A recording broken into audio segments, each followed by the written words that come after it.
we interrupt this program for a special news bulletin. 現代人というものはもうドラマティックな死ができなくなってしまった。病院の一室で、一つの細胞の中の蜂が死ぬように、死んでいくと、いうようなことをどっかで書いていたように記憶しますが、今現代の死は病気にしろあるいは交通事故にしろ、何らのドラマがない、英雄的な死というものもない時代に我々生きております。しかし今の我々は死を描きながら生きているのかどうか、それさえ疑問であります。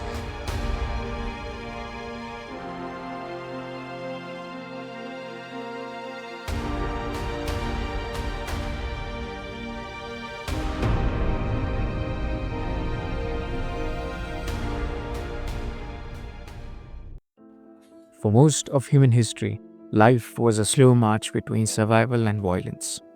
There was no concept of peace as we understand it today. Only brief interludes between wars, famines, and plagues. In a world so indifferent and punishing, glory wasn't decoration, it was redemption. It gave meaning to inevitable suffering. It gave men something to aim at. When death itself was not a question of it, but when. In Rome, the word virtus, from which we derive virtue, meant manly courage in battle. To die in service of the Republic was not considered tragic. It was the highest possible fulfillment of one's duty. A man's name carved into stone, remembered in ceremony, passed down in an epic. That was the reward.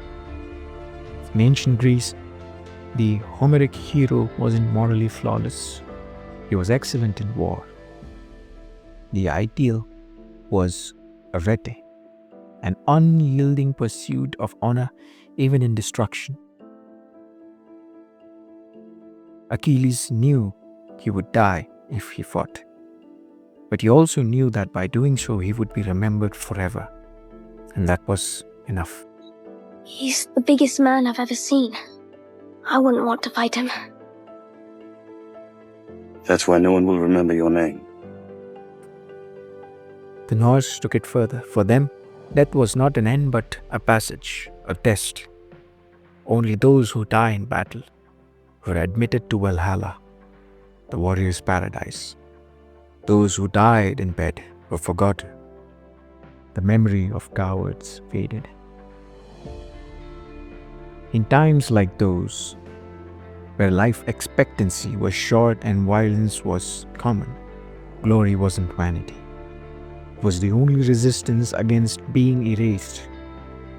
You couldn't control if you lived or died, but you could control how you died. That became the part of your story people would remember. It was a way to impose meaning on chaos. If death was inevitable, then a meaningful death was the kind of victory. Glory was that meaning. But this story of glory was never only masculine. Women lived under the same brutal sky. They weren't sent into battlefield, but they fought their own wars. They kept households together during the collapse of nations, and they waited, not knowing if their sons, brothers, or husbands would ever return. Strength was demanded of them too. In Norse culture, shield maidens fought alongside men. In Sparta, women were known to tell their sons, "Come back with your shield or on it." While men chased remembrance, women carried it. They bore the grief, they told the stories, they upheld the tribe. Where men sought glory, women preserved continuity. Where men were remembered in death, women remembered in life. The system of glorifying warrior death rested on their shoulders, more than anyone admitted. Without them, there would have been no memory of glory, no reason for it to matter.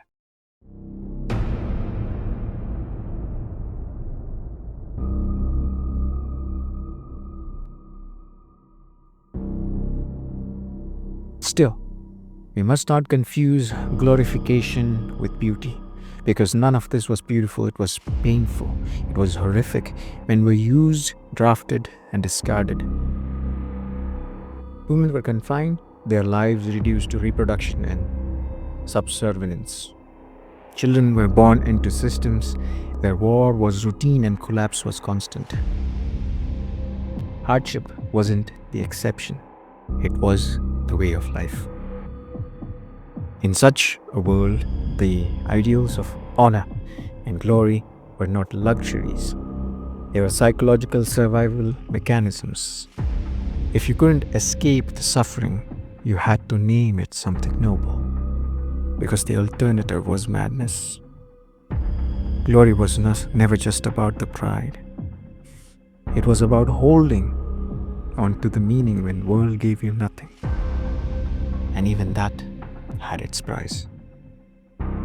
War always wore two faces. The one we remember is sculpted in marble. The brave warriors marching off to defend his homeland, honor and shining in his eyes. The other face, the one rarely shown, is cracked, bloodied, and tired. The truth is that most men in history did not go to war for glory. They went because they were told to. Because they were poor, landless, and indebted. Because a king's pride would have been wounded, or a treaty was broken in a room they'd never see. Because their tribe needed numbers and they were of fighting age. Glory was the wrapping paper. The real substance of war was political strategy, territorial greed, and class preservation. We carve names into stone and call it sacrifice, but rarely do we ask, did those men choose to fight? Could they have said no? Most of them couldn't. While some might have truly believed in the cause, some might have found purpose in defending their people. Many did not. The reality is there was no singular response to war. It did not turn every man into hero. It turned many into corpses, some into monsters, others into legends, but often at the cost of their soul. To remember war only through its monuments is to lie. To celebrate warrior death without naming the kings who demanded it, to erase the machinery behind it. History is not just of the brave, it is also of the used. And until we remember both, we haven't remembered anything at all.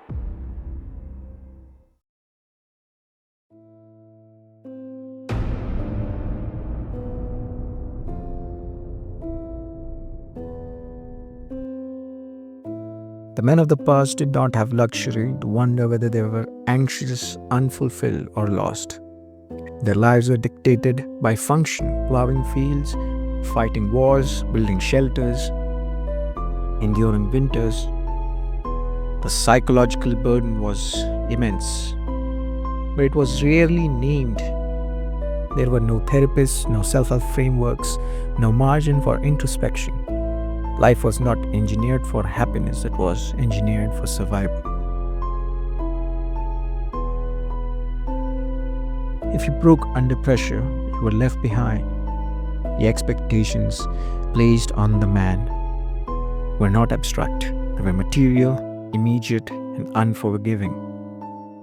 Protect, provide, and endure. And yet, even within that hardness, there were moments of mental illumination. The Renaissance was one such shift. Suddenly, man began to reflect, not just survive. The revival of classical thought, art, and science reawakened the intellect. Men like Leonardo, Michelangelo, and Machiavelli were not only creators, but producers of time when men and their mind began to stretch outwards again, toward possibility, towards potential. It was the birth of individual as subject of meaning. But this awakening came with its own weight. To think more deeply is to suffer more consciously. And only silver of society even had access to such reflection. From us, the dirt, the work, the war remained unchanged. Then came the Industrial Revolution, another massive shift. Machines replaced muscle, cities replaced villages, clocks replaced seasons. The man who once worked the land now worked in a factory line, his life measured in hours and wages. He didn't die in battle anymore. He died slowly in coal mines, in smog, in alcohol. The weight didn't vanish, it changed form. The work remained exhausting, the conditions inhumane, and pressure to provide only grew sharper. Now there was no glory to chase, no story to anchor suffering, just repetition, just routine, just the invisible grind of the system that promised progress but rarely delivered peace.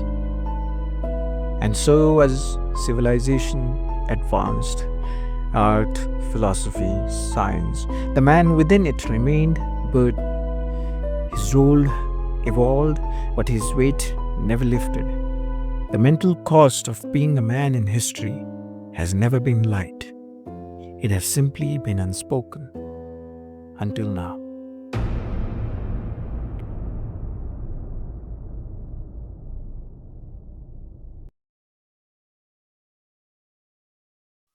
If the men of the past were crushed by duty, the modern man is slowly being dissolved by ease. Once a man's mind was preoccupied with survival, war, work, hunger, hardship, now is surrounded by abundance, and yet he feels emptier than ever. His body may be safe, but his soul is adrift. The old world demanded too much of him. The new world demands nothing at all. And that nothingness is killing him slowly. There is no rite of passage now, no trial by fire. The world no longer asks him to be courageous, only compliant. His strength isn't required, his discipline is optional, his existence is padded by algorithms that serve him entertainment and sugar and distraction before he even knows he's hungry.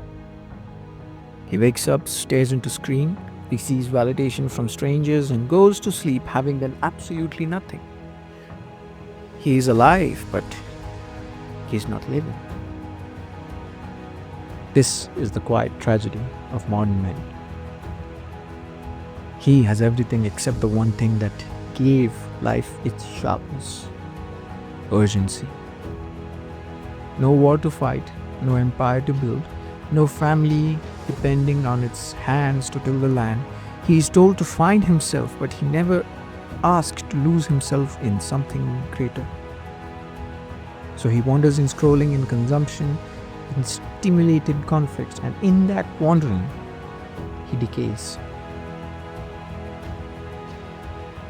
The Roman once wrote, "Give them bread and circuses, and they will never revolt." And that is precisely what modernity has perfected. We are fed, we are entertained, we are pacified. Our instincts to strive, to build, to protect, to rebel are numbered by comfort that ask nothing of us in return. We no longer chase glory, we chase convenience, and then we wonder why we are depressed.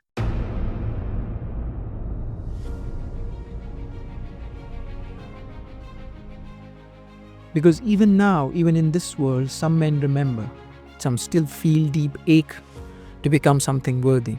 Some are not content with just being safe. They want to be useful.